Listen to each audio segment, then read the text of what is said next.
So yun, magandang araw sa atin mga karipirman, no? Mayroon tayong ayusin na may butas na aircon. Bali itong aircon na to ay 2.0 HP or horsepower.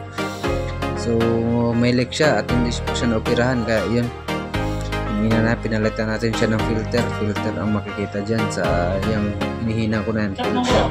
Tapos nilagyan na rin natin ng access valve.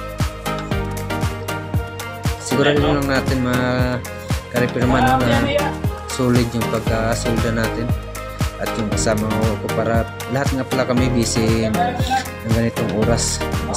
Iba ang nakatuka sa unang call, iba rin yung basta alam nyo na, dahil kami maintenance at ako kung saan lang, kung ano yung available na pwedeng gawin. Ayun, hinihinang muna natin, hininang or solda kung tawagin. Acetylen ang gamit mo dyan. Pwede rin naman mga karipirman na mapgas gamitin natin, no? Pero kung sa akin kasi, ang mapgas kasi medyo malapad yung apoy niya, tas hindi siya tutok, kumbaga hindi siya nakapoint sa mismo susuldahin mo, makalat. Tulad sa acetylen na pwede mo siyang mapaliit, mapalaki yung apoy niya, kaya mas mabilis magtrabaho. Pasensya na kayo mga karipirman, no? Kung laging may nakalagay sa bunga natin, yan ay libangan lang natin. hindi lang sinasabing libangan, ha, dahil sabagay hinahanap na rin natin. At yun, pinapalamig ko lang dahil sa tapos ko na rin na solda is okay man. Siguraduhin lang natin mga karipirman na tunaw talaga siya, yung parang tubig siya pag hininang natin para papasok sa mga butas-butas. May chinek lang ako ng kundi dyan. Kinuha ko na yung vacuum. Yun, yung vacuum. Yung pagkatapos na natin, tips ko lang mga karipirman, ha. Pagkatapos natin magsolda or kung ano na pag-repair natin sa aircon, basta nakadaan ng apoy, mas mainam na gagamitin natin ng vacuum bago tayo magkarga ng freon.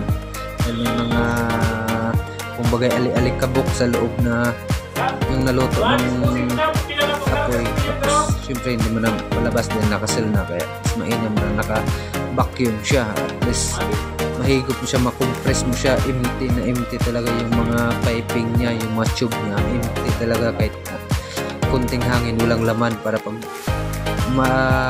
paglagyan natin siya ng freon, pasok na pasok, solid, kumbagay walang ampaw. Binuksan ko na yung access valve.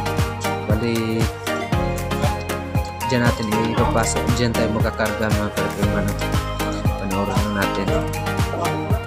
Pasensya na kayo sa working area namin, medyo makalat lahat kasi ng klaseng electronics o kung ano pa ginagawa. May supervisor naman kami, pag hindi ko kaya sa supervisor na, dahil hindi naman tayo perfecto. Kahit sabihin natin alam natin, minsan nabablanko tayo, kaya yun, kinabit ko yung mga gauge.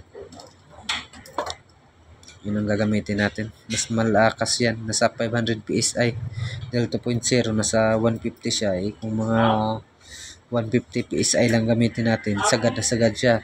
Alam naman natin na daling masira yung mga ganun, dapat huwag natin isagad. Yun yung vacuum na gamit ko natin. Higit mo nga. Yun. Yan. Nakanda na yung vacuum natin. Antayin lang natin dahil marireading naman natin yan kung may leak pa siya, Pag hindi nagalaw yung gauge, pag vacuum natin, ibig sabihin may leak. Yun, malaw naman siya, ibig sabihin wala siyang leak. Ayun, tinanggal na natin, i-off lang natin yung sa gauge natin, may button naman dyan, i-off lang natin. Tapos yung access natin mula sa vacuum, lipat natin sa freon. 14 nga pala na. So yun lang mga karipirman, no? Tapos na tayo, kaya okay na siya, quality, malamig na siya. Babush! Thanks for support.